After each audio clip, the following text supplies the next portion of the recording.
My name is Kylie Montgomery, and I did my lesson plan over dinosaurs. So I said this was about third grade just because of the stuff that they were doing incorporates like using computers, so I felt like third grade they'll be more comfortable using it.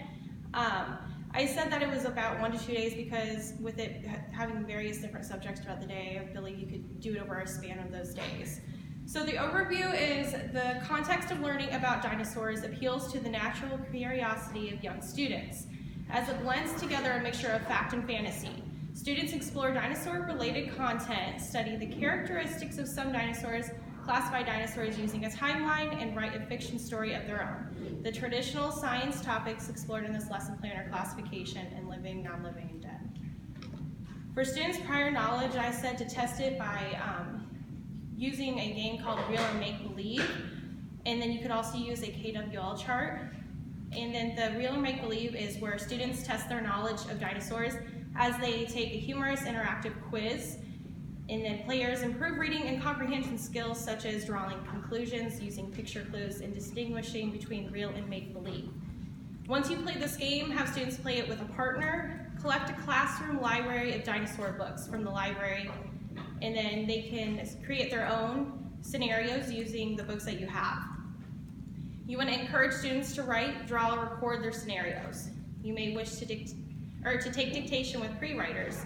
If you haven't done so already, have students add any relevant information to that KWL chart. I added some of the standards that were national standards. So some of those are science as an inquiry, understanding of the nature of scientific inquiry. Life science, which is the understanding of the characteristics of organisms. History of nature and science, science as a human endeavor. And then there was a ELA literacy one where, because they'll be writing their own story, so it's writing narratives to develop real or imagined experiences or events using effective technique, descriptive details, and clear event sequences. My lesson objectives include students will be able to identify 6 different dinosaurs, because on the there's a game that they will be playing as well where they can build dinosaurs, and it includes 6 dinosaurs that they'll be learning. Students will improve critical thinking skills. Students will improve content area reading skills such as distinguishing between real and make-believe. Students will be able to develop a context for the study of dinosaurs. Students will understand how the study of dinosaurs informs scientific knowledge, and then students will describe through writing accumulated knowledge of dinosaurs. So there is one of the lesson plans, or the activities I should say, is creating a timeline, and you can do this as a class or you could do this individually.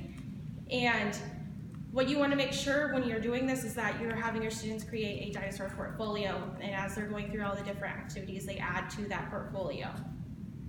So I have some of the materials needed, which is the large white paper and then whatever utensils that you would need for your children, and then make sure that you do have that collection of dinosaur books from the library or wherever you can get them. So this was the Build a Dinosaur activity that I was discussing a little bit ago, is where they familiarize themselves with dinosaur anatomy by taking part in an interactive dinosaur assembly game. And then this teaches them different parts of the dinosaur body, and then like I said, they will end up learning about 6 different types of dinosaurs. And then this is another one where you are having them learn about Sue Hendrickson, who is a dinosaur expert, and you're trying to distinguish different questions. And then I wanted to point out that to use sequence of events to tell how a dinosaur skeleton ends up in a museum.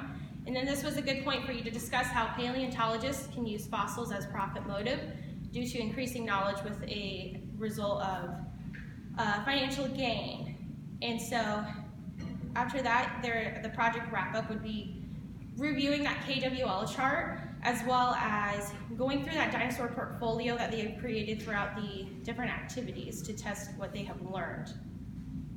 And then these were my resources of the different games and activities, and then the rubrics for you to do as well.